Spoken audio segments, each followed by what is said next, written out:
Welcome to my channel. The podcast where we make learning English easy and fun. We're your hosts, Eric and Lisa. In each episode, we explain common English words and phrases in simple language. We'll give you clear definitions, example sentences, and even some fun dialogues. So, let's get started and make English simple together. Okay, what are the words today, Eric? The first word today is literally.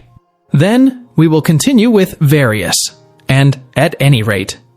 Then, at the most, and the final one is to bring up. Let's start with the first word then. The first word is literally. Literally. Literally. Literally is an adverb. It means exactly or actually. It's used to emphasize that something is true or accurate. When you say something happened literally, you mean it happened exactly as you described. For example, if you say, I literally jumped for joy. It means the person actually jumped because he was very joyful. Exactly, Lisa. Here's another example. She was literally on cloud 9 after receiving the good news. It means that she was extremely happy and excited as if she were actually on cloud 9, which is an imaginary place of happiness. She literally ran to the store to buy some milk. It means that she actually ran to the store, not just walked quickly. Great explanations, Lisa. Thank you, Eric. Okay, now, let's give a sample dialogue using the word. Imagine two friends, Alex and Mia, talking about their weekend.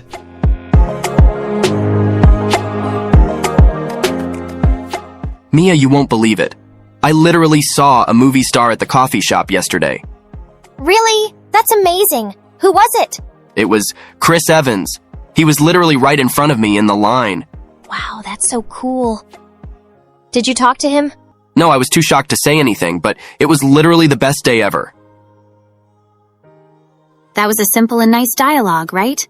Yes, it was. Now, let's talk a bit more about the word. Do you think literally is easy to use? Yes, I think. It is easy to use once you know what it means. You can use it to show that something is true in a real sense. How about you, Eric? Do you use literally often? Yes, I use it quite a lot, especially when I want to emphasize that something really happened. It's useful to show that you're not exaggerating. Lisa, speaking of literally, have you ever gone skydiving? No, I haven't. I'm literally too scared to try it. How about you, Eric? I haven't either, but it's definitely on my bucket list. It must be very exciting, I can imagine. I bet, but I think I'll stick to keeping my feet on the ground for now. That's fair. Maybe we should try something a little less extreme? Maybe? All right. We'll find something a little more low-key for our next adventure. Sounds good to me. Thank you for understanding. And that's all for the word. Let's continue with the next word. The next word is various. Various. Various. Various means many different kinds. We use it to talk about more than one kind of thing. That's right. Various is an adjective, and we use it before a noun. For example, various fruits or various places. Great. Now let's give 2 example sentences. I'll say the first one. I have various books in my bag. It means that I have many different kinds of books in my bag. Some might be novels, some might be textbooks, and some might be magazines. Good example. Okay, the second one, she likes to visit various countries. It means that she likes to visit many different countries, not just 1 or 2, but many. Exactly. Let's remember that various can come before any noun. It helps us talk about more than one kind of thing. Yes, Lisa.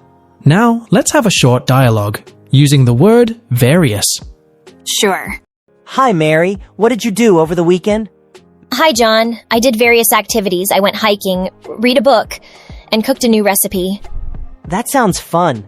I also did various things, such as playing soccer, watching a movie, and visiting my grandparents. Wow, John, we both had busy weekends with various activities. Yes, we did. Nice dialogue. Eric, why do you think it's important to use words like various? Using words like various helps us be more specific. Instead of saying many or different, we can use various to show that there are different kinds of things. That's a good point. It makes our sentences more interesting and clear. For example, when I said I did various activities, you knew I did more than one kind of thing. Yes, and in the dialogue we saw how various helped us explain our weekends better.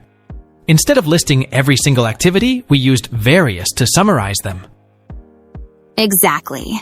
It's a useful word for summarizing and giving more details without being too long.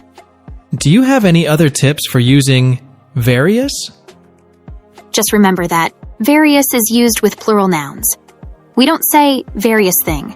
We say various things. Good tip. And it's also important to use it in the right context, like when talking about different kinds of something. Yes, context is important. Well, that's all for today's word, various. We hope it's clear.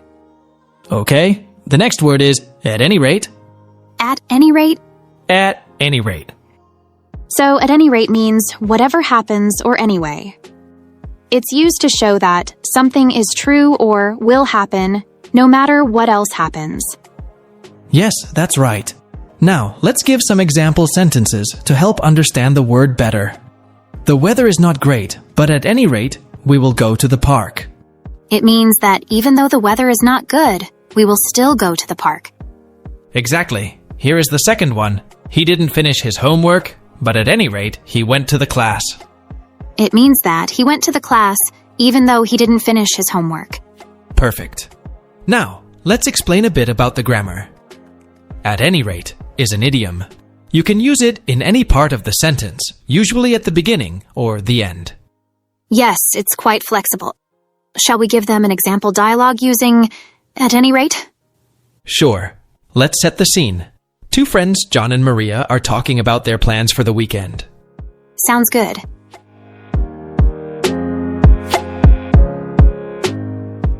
Maria, I heard it might rain this weekend. Do you think we should cancel our trip?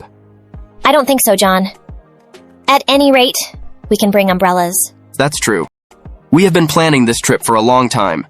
At any rate, we should go and have fun. Exactly.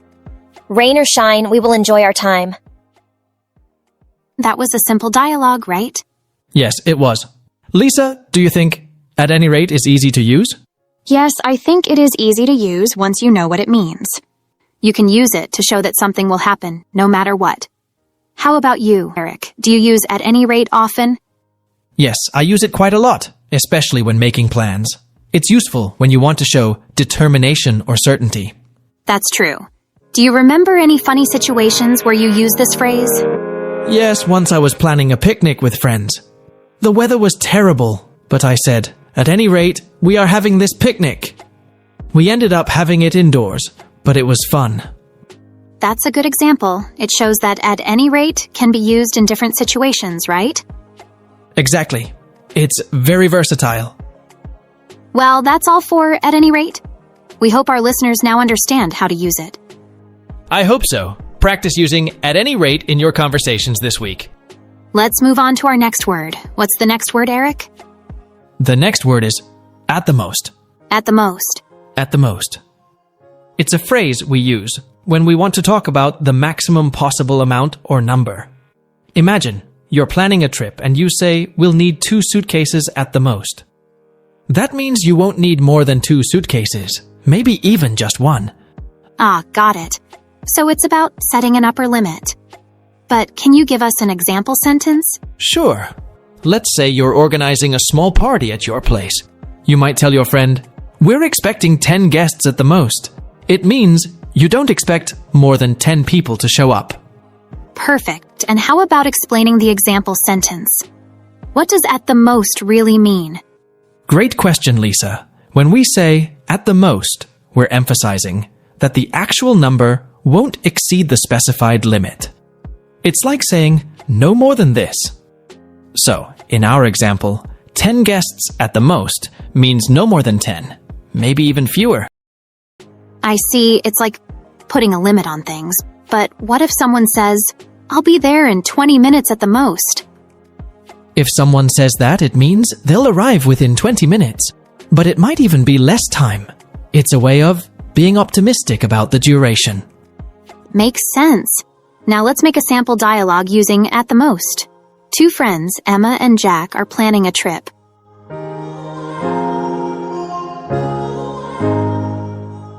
How long do you think the trip to the beach will take? It should take 2 hours at the most. That's not too bad. And how much money should we bring? I think we need $50 at the most for food and drinks. Nice dialogue. Now, Eric, let's have our friendly chat. Do you think people tend to say a time, more or less? Interesting question. I think it varies.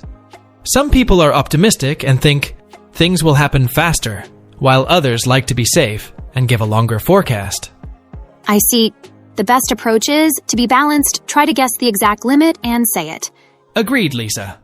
Okay, and listeners, remember to use "at the most" when you want to set a maximum limit. Keep it simple, and you'll sound like a language pro. Okay, we have reached to the last word today. The last word is to bring up. To bring up. To bring up. What does "to bring up" mean, Eric? To bring up means to start talking about something or to mention something in a conversation. For example, if you start talking about your weekend plans in a meeting, you bring up your weekend plans. If so, is this sentence correct, Eric? During the meeting, she brought up the new project. Yes, Lisa, that's correct. It means that she started talking about the new project in the meeting. Now it's your turn, Eric. All right, he brought up an interesting idea during dinner. It means that he mentioned or started talking about an interesting idea while they were having dinner. Great. Now let's talk about some grammar points. To bring up is a phrasal verb and is separable. So we can use bring something up or bring up something. Both are correct. Yes, and it's often used in informal and formal conversations. Now, let's give a sample dialogue using the phrase, "Two coworkers, John and Sarah, are having lunch." Sarah, did you bring up the budget problem in the meeting today? Yes, I brought it up, and the manager said we would discuss it next week. I see. You know, we have some other problems too. We should also bring them up. I know. I will bring up all of our problems next week. That was a useful dialogue. Now, let's talk about it. Lisa, why do you think Sarah says, "I brought it up," when John asks about the budget problem? Sarah says, "I brought it up" to show that she mentioned or started talking about the budget problem in the meeting. Exactly. Lisa, have you ever brought up a topic in a meeting? Yes, I have. Once I brought up the issue of late deliveries in a team meeting, and we found a solution together. That's a good example. It's important to bring up problems so they can be discussed and solved. Do you have another example, Lisa? Sure, and this is both an example and a real situation. During our last dinner together, my friend brought up the idea of going on a trip next weekend. It was a great suggestion, and now we're planning a trip.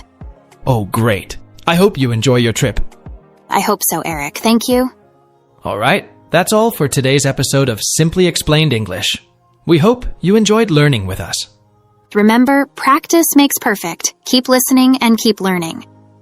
If you have any questions or words you'd like us to explain, feel free to reach out. Remember to subscribe and like our video. Thanks for tuning in, and we'll see you next time. Bye for now.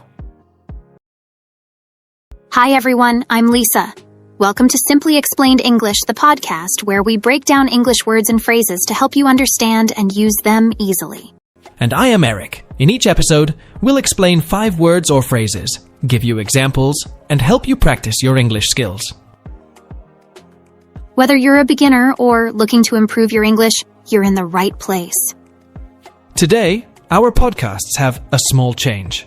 From now on, we will show some scenes from movies where our words are used. I am sure our viewers will find this very useful and like this section as well. Really?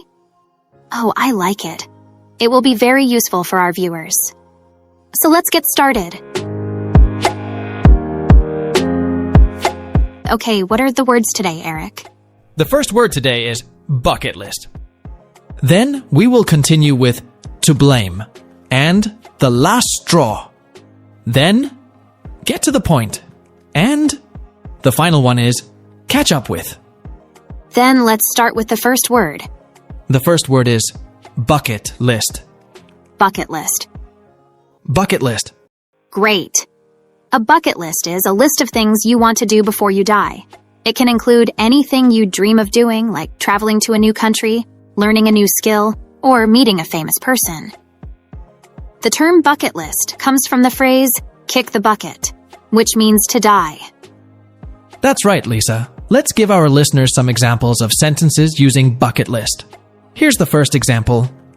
Traveling to Japan is on my bucket list. It means that traveling to Japan is something I really want to do before I die. Here's the second example. She has skydiving on her bucket list. It means that she wants to go skydiving before she dies. Perfect. Now we should also mention that bucket list is a noun. It often comes with the preposition on, like in our examples. On my bucket list, or on her bucket list. Right, and remember, you can use bucket list with different verbs like have, make, or complete. For example, I made a bucket list, or I want to complete my bucket list. Okay, before our example dialogue, let's watch the movie scene where bucket list is used. Then we will continue a sample dialogue. So what is on your bucket list? So, do you have anything else on your bucket list? Hey, Anna, do you have a bucket list? Yes, I do. One thing on my bucket list is to visit the Grand Canyon. How about you? I have a bucket list, too. I want to learn how to play the guitar. That sounds great. What else is on your bucket list? I also want to go scuba diving in the Great Barrier Reef. Wow, those are exciting goals. I hope you get to do them all. That was a nice dialogue, Eric. I really liked how Tom and Anna shared their bucket list items. Yes, it was interesting. Lisa, do you have a bucket list? Yes, I do. On my bucket list, I want to visit Italy and see the Colosseum. That sounds amazing. Why do you want to see the Colosseum? I love history, and the Colosseum is a very famous historical place. What about you, Eric? What's on your bucket list? I want to learn how to surf. I think it would be a lot of fun. Surfing sounds exciting. Have you ever tried it before? No, I haven't. But it's something I really want to try. That's a great idea, Eric. I hope you get to learn how to surf. Thanks, Lisa. I hope you get to visit Italy and see the Colosseum too. I think our viewers have understood the meaning of a bucket list. So let's move on to the next word. The next word is to blame. To blame. To blame. Great choice. To blame is a verb. It means to say or think that someone or something is responsible for something bad. Perfect. Now let's talk about a grammar rule. When you use to blame, you can follow it with for, and then a noun. If you use a verb, you should use ing form of the verb. For example, blame somebody for the accident, or blame somebody for breaking the vase. Exactly. Now let's give some example sentences. I'll start with the first one. The teacher blamed the student for the mistake. It means that the teacher said the student made the mistake. Good job. Here is the second example sentence. He blamed his little brother for his broken phone. It means that he said his little brother made his phone broken. Okay. Before our example dialogue, let's watch the movie scene where to blame is used, and then a short dialogue. The characters will be Alex and Jamie, and they are talking in a park. I blame you for my death. I don't blame people for their mistakes. Jamie, why did you blame me for the lost keys? I didn't mean to blame you, Alex. I just thought you had them last. But I told you, I gave them to Sarah. It's not my fault. I'm sorry. I think I should blame myself for not remembering. It's okay, Jamie. Let's just find the keys together. That was a nice dialogue. Lisa, why did Jamie blame Alex for the lost keys? Jamie thought Alex had the keys last. What did Alex say to explain? Alex said he gave the keys to Sarah. He said it was not his fault. Why did Jamie apologize? Jamie realized that she made a mistake. She said he should blame himself. Do you think Jamie and Alex will find the keys? Yes, I think so. They will work together to find them. This was a good practice. We learned how to use to blame in sentences and in a dialogue. Yes, it was helpful. I think we explained it well. I think so, Eric. Okay, let's move on to the next word. The next word is the last straw. The last straw. The last straw. Ah, the last straw. This phrase means the final problem or difficulty in a series of problems that makes a person lose their patience or take action. Yes, it's like when you have had enough of something, and if one more thing happens that makes you say, "That's it, I can't take it anymore."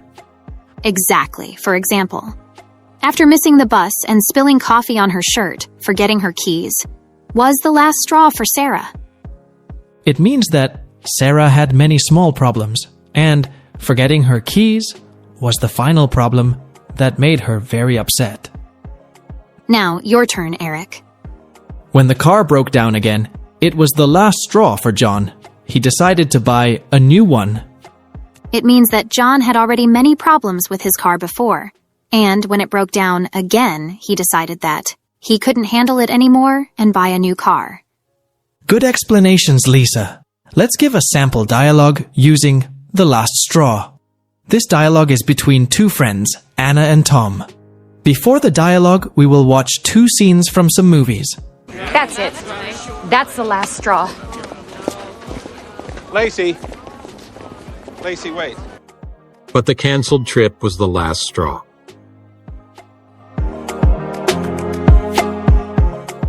Hi, Tom. You look really upset. What happened? Hi, Anna. I am upset. My boss gave me more work today, even though I already have too much. It was the last straw. Oh, no. That sounds terrible. What will you do? I decided to leave my job. It was the last straw. I just won't be able to take it anymore. That was a sad but useful dialogue. It shows how the last straw can be used in a conversation. Yes, it does. So, Lisa, have you ever experienced a last straw moment? Yes, I have. One time, my computer kept crashing while I was working on an important project. When it crashed for the third time, it was the last straw, and I decided to get a new computer. I understand how that can be very frustrating. For me, it was when my neighbor's dog kept barking every night. When it happened again, and I couldn't sleep, it was the last straw, and I called the police. It's interesting how the last straw can be different for everyone. It shows how we all have different limits. Yes, that's true, and it's a useful phrase to know because it helps us explain those moments when we just can't take anymore. Absolutely. But we hope that our viewers will not experience anything like the last straw. Agreed, Lisa. Okay, the next word is get to the point. Get to the point. Get to the point. Get to the point. This phrase means to talk about the most important part of something instead of unnecessary details. Yes, it's used when someone wants you to say what is important quickly and clearly. Exactly. Let's give 2 example sentences. I'll go first. During the meeting, the boss asked everyone to get to the point and stop talking about unrelated things. It means that the boss wanted everyone to talk only about the important parts and not waste time on other topics. This is my example. I was in a hurry, so I asked my friend to get to the point when telling the story. It means that the person wanted his friend to tell the important part of the story quickly because he didn't have much time. It's important to note that get to the point is quite direct and can be considered a bit impolite in formal situations. In formal settings, it might be better to say something like, "Could you please summarize the main points?" Or, "Can we focus on the key issues?" Yes, using more polite alternatives is a good idea in formal contexts. Now, let's give a sample dialogue using get to the point. This dialogue is between 2 colleagues, Mark and Jane. And before that, we will watch 2 movie scenes. I wish you'd get to the point, because I'd like to see my brother. People, let's get to the point so we can all go home. Hi, Jane. Can we talk about the project? Sure, Mark. Well, I think we need to make some changes to the design. Okay, but can you get to the point? We don't have much time. Right. The main issue is the color scheme. I think we should use different colors. I see. That makes sense. Let's work on it. That was a good dialogue. It shows how get to the point can be used in a conversation. Yes, it does. So, Lisa, have you ever had to ask someone to get to the point? Yes, I have. One time my friend was telling me a long story, but I needed to leave soon. So I asked her to get to the point. I understand. Sometimes people talk too much about details, and we just want to know the important part. Exactly. For me, it's usually during meetings. When there is a lot to discuss, it's important to get to the point quick. Yes, sometimes it can be a waste of time. Okay, Eric, time to explain our last word today. The last word is catch up with. Catch up with. Catch up with. So, catch up is a common phrasal verb in English. It has a few different meanings, but today we'll focus on the most common one.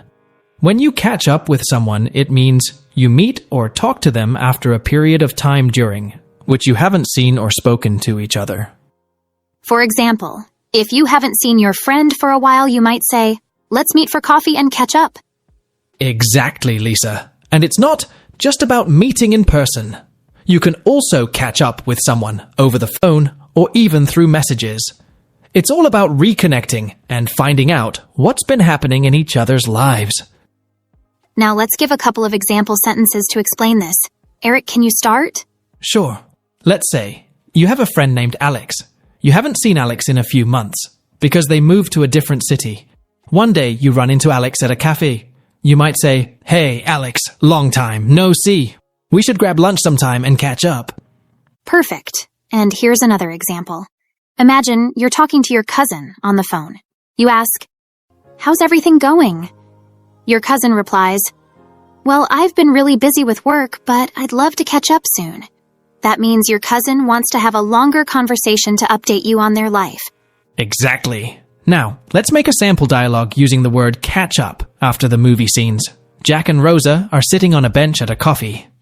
Must be nice to catch up with an old friend so regularly. I'd been meaning to catch up with her, to call her. Jack, it's been ages since we hung out like this. How have you been? I know, Rosa. Work, family, you name it. But I'm glad we're finally getting a chance to catch up. Me too. So tell me, did you ever finish that novel you were writing? Not yet, but I'm getting there. How about you? How's your new job? Oh, it's been challenging, but I'm learning a lot. By the way, did you hear about Sarah? She's back in town. Really? I haven't seen her since college. We definitely need to catch up with her. Agreed. Let's invite her for coffee next week. We can all catch up on old memories. That was a nice dialogue, Lisa. And notice how they used catch up twice. Once when talking about each other, and once when mentioning Sarah. Right. Catch up is very useful when you want to meet someone and share news. Do you often say catch up with your friends, Lisa? Yes, I do. I use it a lot when I haven't seen my friends for a long time. How about you, Eric? Me too. It's a nice way to stay connected with friends. I agree. And it's easy to remember. Just think about catching something to reach the same place. That's a good tip. I hope our listeners find it helpful. Yes, I hope so too. Remember to practice using catch up in your sentences. It will help you remember it better. And practice makes perfect, so go ahead and catch up with your language learning journey. Great advice, Lisa. That's all for today's episode. Thanks for watching and listening, everyone. See you next time on Simply Explained English. Bye-bye.